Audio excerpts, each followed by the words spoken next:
ഇന്ത്യക്കെതിരെ കിസ്താനിൽ ആക്രമണം നടത്തിയപ്പോഴത്തേനും ഒരാൾ ചെന്നിട്ട് ഒരു കുട്ടിയോട് ചോദിച്ചു, ഇന്ത്യ തിരിച്ചടിക്കണമെന്നാണോ അടിക്കേണ്ടെന്നാണോ ആഗ്രഹം? നിങ്ങൾക്ക് എന്താ ആഗ്രഹം എന്ന് വെച്ചാൽ കമന്റ് ചെയ്യുക. കുട്ടിയുടെ ഉത്തരം ഞാൻ കേൾപ്പിച്ചു തരാം. ഇന്ത്യക്കെതിരെ പാകിസ്ഥാൻ അറ്റാക്ക് നടത്തിയല്ലോ, അപ്പൊ തിരിച്ചടിക്കണമെന്നാണോ ആഗ്രഹം? അല്ല. എന്തുകൊണ്ടല്ല? ലൈക്ക് നമ്മളെ ക്വാളിറ്റി നമ്മുടെ കീപ്പ് ചെയ്യണമല്ലോ. അതേ നാണയത്തിൽ തിരിച്ചടിക്കുക എന്നുള്ളതല്ല. നമ്മൾ അതേ നാണയത്തിൽ തിരിച്ചടിക്കുക എന്നുള്ളതല്ല, നമ്മുടെ ക്വാളിറ്റി നമ്മൾ നിലനിർത്തണം. ആ ഭീകരന്മാർ ഇവിടെ വന്നിട്ട് നമ്മളെ ആക്രമിച്ചിട്ട് പോകും, നമ്മൾ എന്തോ എന്ന് പറഞ്ഞ് നോക്കിക്കൊണ്ട് നിൽക്കണം എന്നാണ് കുട്ടി പറയുന്നത്. ലൈക്ക് ആ ഭീകരവാദികൾ അവരുടെ ബോധമില്ലായ്മ കാരണം ചെയ്ത കാര്യമാണ് ഇത്.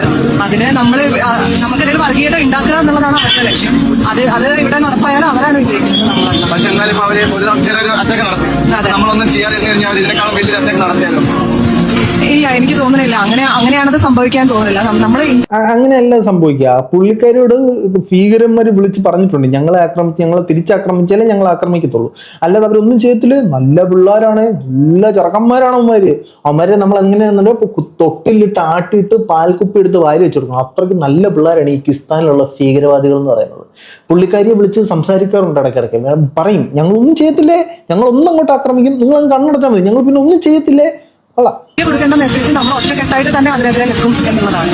ലൈക്ക് ഹിന്ദു ആയാലും മുസൽമാൻ ആയാലും ക്രിസ്ത്യൻ ആയാലും എല്ലാവരും ഒറ്റക്കെട്ടായിട്ട് നിന്നാണ് ഇതിനെ പ്രതിരോധിക്കുക എന്നുള്ള മെസ്സേജാണ്. ഒറ്റക്കെട്ടായിട്ട് നമ്മൾ എങ്ങനെ നിൽക്കണം? അതായത് അവന്മാർ ഇവിടെ വന്ന് ആക്രമിച്ചു, നമ്മൾ ഒറ്റക്കെട്ടായിട്ട് നെഞ്ഞു വിരിച്ച് എന്നെ കൂടെ വെടിവെക്കടാ, എന്നെ കൂടെ കൊല്ലടാ എന്ന് പറഞ്ഞിട്ട് നിൽക്കണോ?